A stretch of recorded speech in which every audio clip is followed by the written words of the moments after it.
చూశారు కదా, మనము దువ్వూరు పట్టణం సెంటర్లోని మన బ్యాక్గ్రౌండ్లో శ్రీ వినాయక ఫౌండేషన్ ఉచిత చలివేంద్రం 4వ చలివేంద్రం దగ్గర ఈరోజు మనము ఎన్ని వందల మందికి చల్లటి నీళ్ళు అందు మజ్జిగ పంపిణీ చేసాం. చూసారు కదా, లెవెల్ చూసారు కదా. ఎందుకంటే ఎండ వచ్చేసి 40 డిగ్రీల దాకా నడుస్తుంది, చాలా విపరీతంగా ఉంది.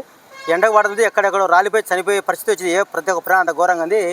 అటువంటి తరుణంలో మనం కొన్ని ఏళ్ళుగా ఈ చల్లటి మజ్జిగ పంపిణీ కార్యక్రమం మొదలెడుతుంది. ఈరోజు కానీ అంటే ప్రతిరోజు ఏదో ఒక ప్రాంతంలో ఆసుపత్రులు కానీ మిగతా ఆశ్రమాలు కానీ పేదవాళ్ళు కానీ అంతలకి అన్ని ఏరియాలో గుళ్ళు గోపురాలు అంతలకల్లా మనము మజ్జిగ పంపిణీ ఈరోజు కానీ మనం ఇక్కడ మన చలివేంద్రం దగ్గర ఈరోజు ఉచితంగా చల్లటి మజ్జిగ పంపిణీ చేశాము. ఈరోజు మజ్జిగ పంపిణీ చేయడానికి ముఖ్య కారణం ఏంటంటే శ్రీ ప్రముఖ పుణ్యక్షేత్రం శ్రీ బ్రహ్మగారి మఠం శ్రీ వీరబ్రహ్మేంద్ర స్వామి వారి ఆరాధనోత్సవాలు అంగరంగ వైభవంగా జరిగాయి. దాని కారణంగా ఈరోజు ఇక్కడ మనము మన చలివేంద్రం దగ్గర ఈరోజు ఇక్కడ వందల మందికి ఉచిత మజ్జిగ పంపిణీ జరిగింది. ఈరోజు ఈ కార్యక్రమానికి మనకు దాతలు వచ్చేసి శ్రీ కుమారస్వామి చంద్రకళ దంపతుల సహాయం చేయడంతో ఇక్కడ వచ్చిన వందల మందికి చల్లటి మజ్జిగ పంపిణీ చేసి ఎండ నుంచి ఉపశమించడం జరిగింది. చాలా హ్యాపీగా ఉంది. దయచేసి ఎండలు తీవ్రంగా ఉన్నాయి కాబట్టి దయచేసి ఎవరు ఎండలు బయటికి రావద్దు దయచేసి, ఎందుకంటే నీడ పట్టుంటారు, ప్రాణాలు కాపాడుకుందాం. అందరం అన్ని ప్రాణాలు కాపాడే బాధ్యత మనదే.